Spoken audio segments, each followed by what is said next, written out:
This is VOA News. I'm Marissa Melton. Pete Buttigieg, the first openly gay major candidate for the U.S. presidency, has suspended his campaign after big losses in South Carolina's Democratic primary yesterday. An aide to Buttigieg announced the development today, Sunday. Buttigieg is a veteran and a former mayor of South Bend, Indiana. He won the Democratic caucuses in the neighboring state of Iowa early last month and came in a strong second place in New Hampshire in the primary that followed. But he failed to draw the interest of minority voters. He came in a distant third in Nevada caucuses, where there's a significant Latino population, and fourth place in South Carolina, where African Americans make up more than a quarter of the population. Former Vice President Joe Biden won the South Carolina primary, his first outright win since the Democratic qualifying contest started, and along with his fellow Democratic hopefuls, he's campaigning hard this week for Super Tuesday vote in 14 states.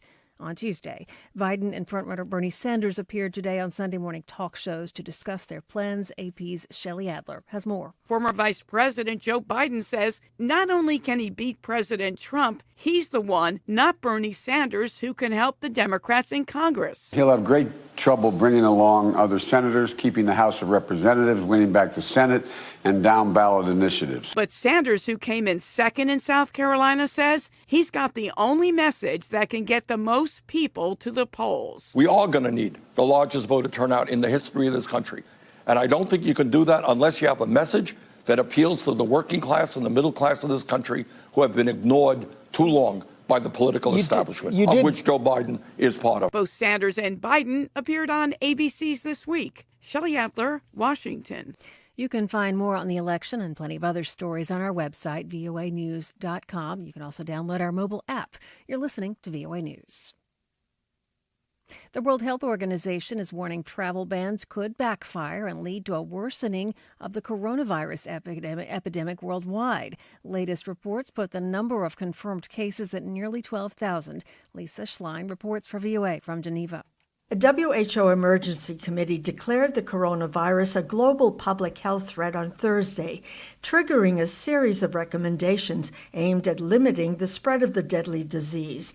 WHO does not recommend any restrictions on travel and trade, despite the rapid acceleration of the disease inside China and its steady but relentless growth worldwide. More than 100 cases are reported in 22 other countries. In response, some airlines have stopped flying to mainland China. The United States, which has declared the coronavirus a public health emergency, says it will deny entry to foreigners who recently visited China. Lisa Schlein for VOA News, Geneva. Afghan President Ashraf Ghani said Sunday his government has made no commitment to release 5,000 Taliban prisoners as part of a landmark peace deal the United States signed with the Islamist insurgent group on Saturday. VOA's Tommy McNeil has more. Ghani's comments come against the backdrop of the difficulties U.S. negotiators face in shepherding the Afghan government and Taliban towards intra-Afghan negotiations, according to Western diplomats. The accord said the United States and Taliban were committed to work expeditiously to release combat and political prisoners as a confidence-building measure with the coordination and approval of all relevant sides. It said that up to 5,000 jailed Taliban would be released in exchange for up to 1,000 Afghan government captives by March 10th. Tommy McNeil, VOA News, Washington. Greece is placing its borders on a maximum security footing today after hundreds of migrants used porous crossing points to enter the country from Turkey. Thousands more are seeking entry after Ankara relaxed curbs on their movement. Meanwhile, Syria's military says 2 of its warplanes were shot down by Turkish forces inside Syria on Sunday, amid a military escalation that's led to growing direct clashes between the two countries.